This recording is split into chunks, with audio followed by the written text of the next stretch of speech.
So, my dear students, in the last class, we have studied about the story in manufacturing industries about the Harish story.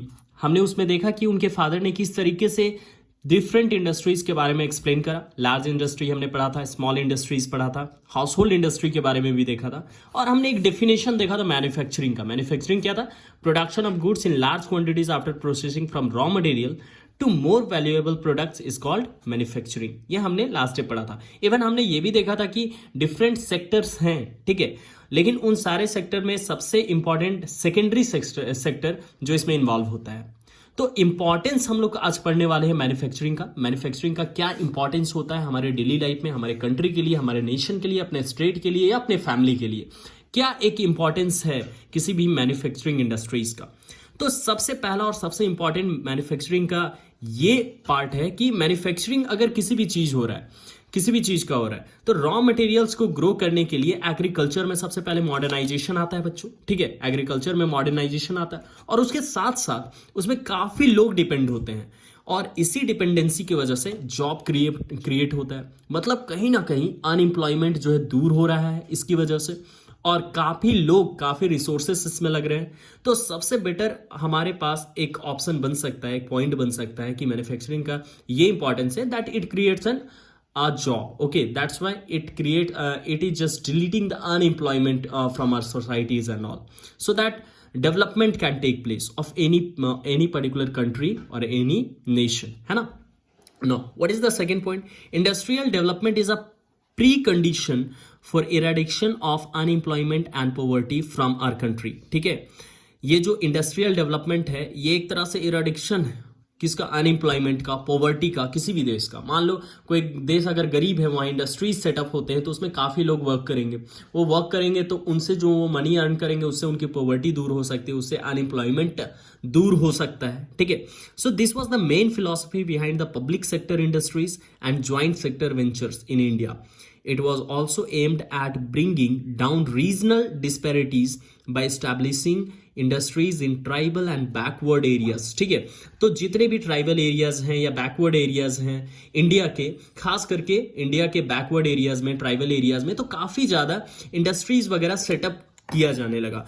इस philosophy को सोचते हुए कि अगर मैं इन वेंचर प्लेसेस पे, इन सेक्टर्स पे अगर मैं इंडस्ट्रीज को सेटअप करता हूं बैकवर्ड एरियाज पे, ठीक है, ट्राइबल प्लेसेस पे, तो वहां के लोग जल्दी से डेवलप कर सकते हैं. और अगर ऐसा रिसोर्स, ह्यूमन रिसोर्स जिसको बेस्ट रिसोर्स माना जाता है, अगर वो डेवलप कर गए तो कोई भी कंट्री को डेवलप होने में बच्चों जो है कोई नहीं रोक सकता. बहुत अच्छे से डेवलप किया जा सकता है कोई भी country. Okay, now export of manufactured goods expands trades and commerce and brings in much needed foreign exchange. ठीक है, अगर हम लोग एक्सपोर्ट करते हैं मैन्युफैक्चर गुड्स का, कोई भी गुड्स अगर हमने मैन्युफैक्चर करा है इंडस्ट्रीज में और उसे एक्सपोर्ट करते हैं, बाहर की कंट्रीज में एक्सपोर्ट करते हैं, तो वो क्या करेगा? ट्रेड एक्सपैंड करेगा, ठीक है, हमारे लिए थोड़ा कमर्शियल होगा, और it going to be bring a lots of foreign exchange. मतलब हमारे कंट्री में बाहर की धनराशि आएंगी. मतलब समझ ही रहे हो कि अगर बाहर का मनी अपने कंट्री में आ रहा है तो अपना कंट्री रीच करेगा, ऑब्वियस सी बात है. So we are going to go for the export and import also. Okay, now countries that transform their raw materials into a wide variety of finished goods of higher value are prosperous. India's prosperity lies in increasing and diversifying its manufacturing industries as quickly as possible. समझ में आ रही बात है? मतलब कोई भी country का अगर ट्रांसफॉर्मेशन देखना है, सबसे ज्यादा वैरायटी में ट्रांसफॉर्मेशन देखना है, चेंज देखना है सडन, तो सबसे बेटर है कि जो रॉ मटेरियल है उसको एक फिनिश्ड गुड्स में तैयार किया जाए, ज्यादा वैल्यूएबल थिंग्स में. जैसे सपोज करो हमारे पास लेदर है काफी मात्रा में, ठीक है, और उस लेदर का अगर शूज बना दिया गया, एक फाइनल गुड प्रोडक्ट्स, बैग्स बना दिए गए, जैकेट्स बना दिए गए, या हमारे पास कॉटन है एज अ रॉ मटेरियल, तो कॉटन का जो कॉटन क्लोथ्स हो गए, कॉटन से बने हुए जितने भी टेक्सटाइल इंडस्ट्रीज में फाइनल गुड्स मतलब अब डायरेक्टली वो लोग यूज करेंगे, वैसी चीजें अगर बना दी गई बच्चों, तो क्या होगा कि वो सारी चीजें फॉरेन एक्सचेंज में चला जाएगा, गुड्स वो लोग ले जाएंगे, करेंसीज वो लोग दे जाएंगे, और फाइनली क्या होगा? हमारा कंट्री इनरीच होना स्टार्ट करेगा, है कि नहीं? So it plays very important role manufacturing industries plays very important role in agriculture, or you can say in the development of any country, or in development of any kind of the person's personal welfare also. Okay, now let's see the next. Agriculture and industry are not exclusive to each other, they move hand in hand. For instance, the agro industries in India have given a major boost to agriculture by raising its productivity.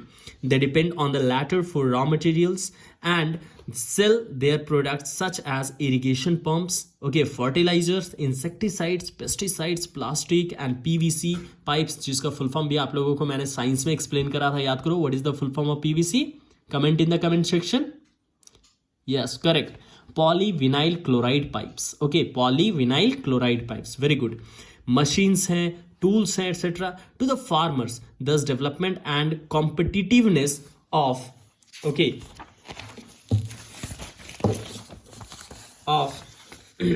manufacturing industries has not only assisted agriculturalists in increasing their production but also made the production process very efficient. ठीक है, मतलब simply ये बताया जा रहा है कि agriculture जो है और इंडस्ट्रीज जो है बच्चों, वो एक दूसरे पे डिपेंडेंट है. जैसे हम ह्यूमन बींग्स प्लांट और ट्रीज पे, फॉरेस्ट पे डिपेंडेंट होते हैं ना, उसी तरीके से ऐसा नहीं बोल सकते हैं कि इंडस्ट्रीज अलग रास्ते में चल रहा है और उसका अलग इनकम है और वो अलग तरीके से डेवलप्ड है. दोनों एक दूसरे पे डिपेंडेंट है और एग्रीकल्चर किसी अलग रास्ते पे चल रहा है ना.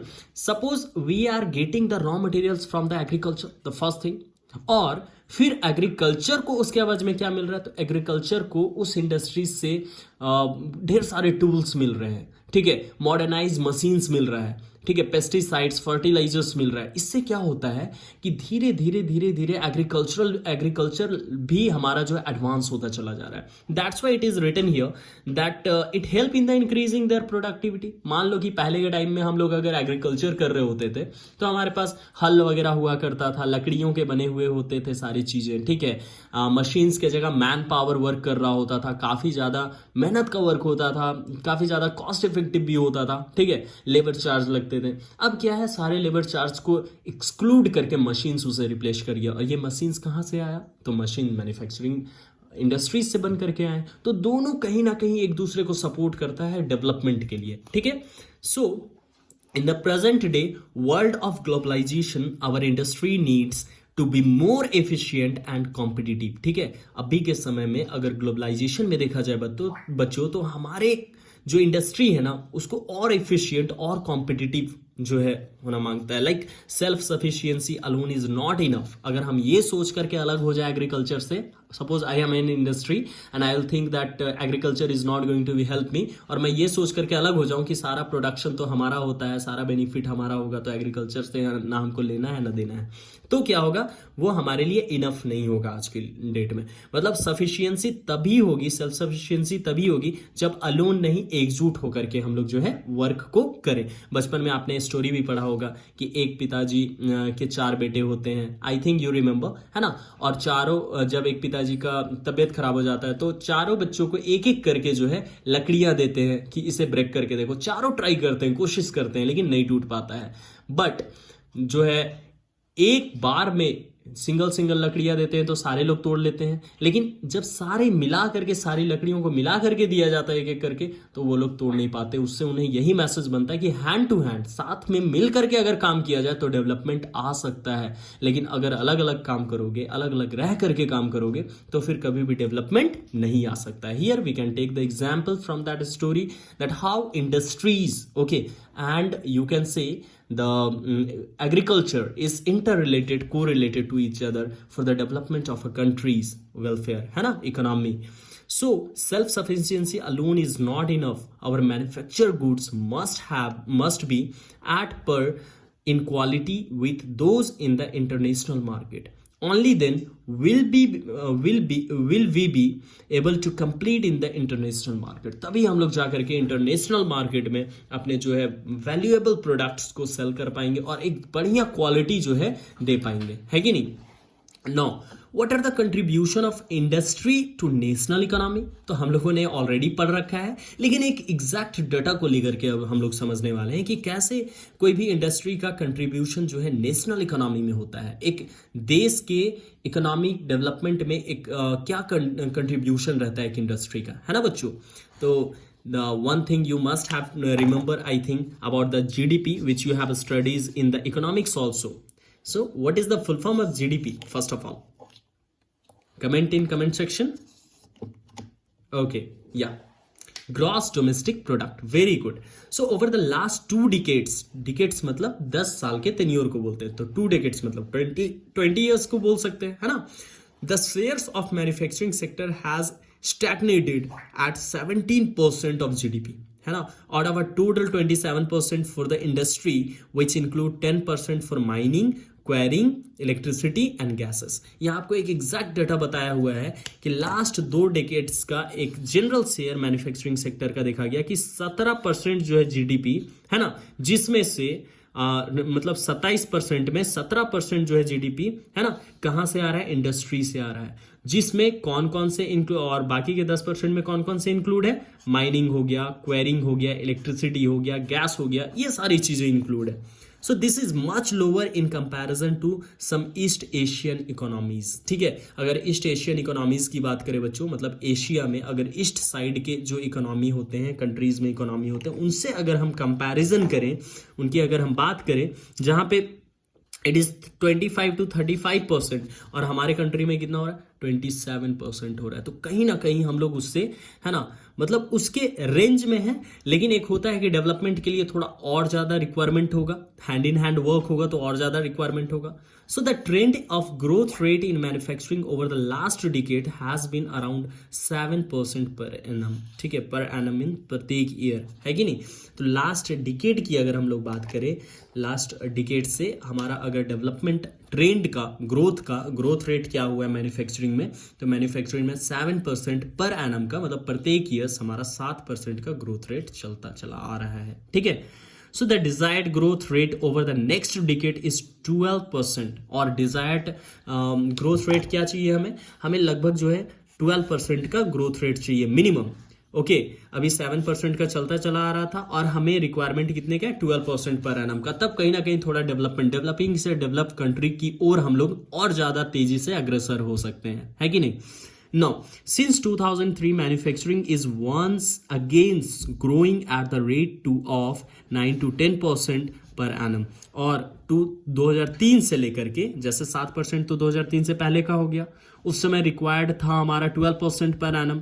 लेकिन 2003 से अगर डाटा हम लोग देखें तो जो हमारा ग्रोइंग रेट है वो 7% से इंक्रीज होकर के 9 से 10% हो चुका है पर एनम, है ना? So with appropriate policy interventions by the government and renewed efforts by the industry to improve productivity, economists predict that manufacturing can achieve its target over the next decade। और जो भी हमारा जो अभी चलता चला आ रहा है, इकोनॉमिस्ट जितने भी अपने कंट्री के प्रोडक्टिविटी को इम्प्रूव करने वाले जितने भी लोग हैं, ये प्रेडिक्ट किए हैं, मैन्युफैक्चरिंग से रिलेटेड जितने भी लोग बैठे हुए हैं वो प्रेडिक्ट किए हैं, ठीक है, अनुमान लगाए हैं कि लगभग अगले 10 सालों के अंदर जो है ये टारगेट अचीव हो सकता है। और वो टारगेट कितने का है? 12% पर एनम का, है कि नहीं? और अभी कितना चल रहा है? तो अभी लगभग 9 से 10% पर एनम चल रहा है। तो 2003 से अगर 10 साल जोड़ ले तो 2013 से फिर 10 साल जोड़ ले तो 2023। तो आने वाले 1-2 सालों के अंदर फिर से एक रिन्यूएबल डाटा आएगा हमारे पास, और उसमें देखे जाएंगे कि क्या 12% जो है अचीव हुआ या नहीं हुआ, क्या उसके आसपास है हम या फिर उसको भी क्रॉस कर चुके हैं हम। So we will see this thing in the future if you will study continuously the geography और the economics in your study course studies, है कि नहीं? With appropriate policy interventions by the government, so the National Manufacturing Competitiveness Council, that is NMCC, आप इसको याद रखोगे बच्चों, है ना? This is the abbreviation which is asked during the examination.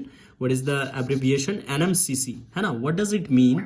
The National Manufacturing competitiveness council has been set up with this objective. और इन ये जो कमिटी है, ये जो काउंसिल है, कमिटी नहीं बोलेंगे, ये जो काउंसिल है नेशनल काउंसिल, इसको सिर्फ इसी ऑब्जेक्टिव पे बनाया गया है ताकि जो है ये हमारा जो 12% का ग्रॉस जीडीपी है वो पर एनम हमारा जो अचीव हो जाए डेवलपमेंट को लेकर के। समझ में आ रही है बातें?